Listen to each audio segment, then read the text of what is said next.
Hello mga beshi, good morning. Ayan, today is Saturday. Magluluto po tayo ngayon ng gulay. Ang ating gulay ngayon ay bagyo beans sa gisa natin sa giniling mga besh. Nagisa lang ako ng bawang sibuyas tapos naglagay ako ng giniling. Tapos doon naman sa kabila, pinagsabay ko na din. Nagluto na din ako doon ng sinigang na hipon. Ayan, kaya medyo pinagsabay ko na lang para medyo tipid sa oras kasi alas 5 na nga po ako nagising. Ayan, gigisa ko lang yan. Then after that, ayan, lalagyan ko na siya ng oyster sauce. Ayan, may oyster sauce niya. Titimplahan mo lang yan ng marami. May paminta, asin, bechin, ganyan. Then doon naman sa kabila, ayan, sinigang na hipon. Lalagay ko na yung aking sitaw. Tapos haluin. Then babalikan ko naman ulit yung ang aking ginisang giniling.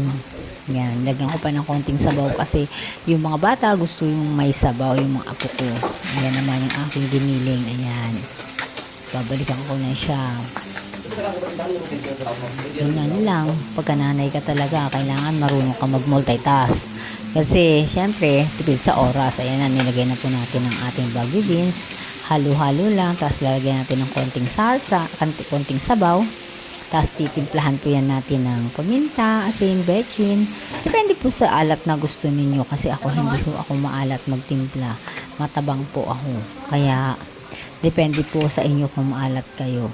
Titikman ko na siya. Yan. Yan. Kasi yung iba kasi medyo mataas ang timpla nila eh. Ako kasi hindi po. Lalagyan ko na ng konting paminta yan. Tapos halo-halo. Tapos tatakpan ko na siya. Ang bagyo beans kasi madali lang po kasi yan maluto talaga. Yan. Lalagyan ko siya ng patis, konting patis. Tapos ayan, luto na po yan. Kasi ang bagyo beans napakadali po yan maluto. Ayan, takpan ko na siya. Ayan, luto na po yan. Ayan naman, dyan naman ako sa hipon. Ayan, sa sinigang na hipon. Ayan, titimplahan na natin siya. At saka ang hipon po, madali lang humaluto yan Kaya, ang bilis ko po, paglagay ko niyan, nilagyan ko na agad ng gulay, pagkakulo. Ayan, titimplahan ko na siya ng pang-asim. Ayan, kasi minsan, mga bata kasi ayaw rin ng sobrang asim. Kaya, iba-iba ho kasi talaga. Alam nyo na, iba-iba yung mga panlasa. Ayan, nilagay ko na po ang aking kangkong. Ayan, binalikan ko ang bagyo beans ko. Ayan, luto na yan. Ayan, kasi ang bagyo beans napakadaling maluto eh. Ayan, sangkulo lang, tapos na yan. Basta pantay lang yung luto ng bagyo beans. Ayan. Tapos, yan, luto na.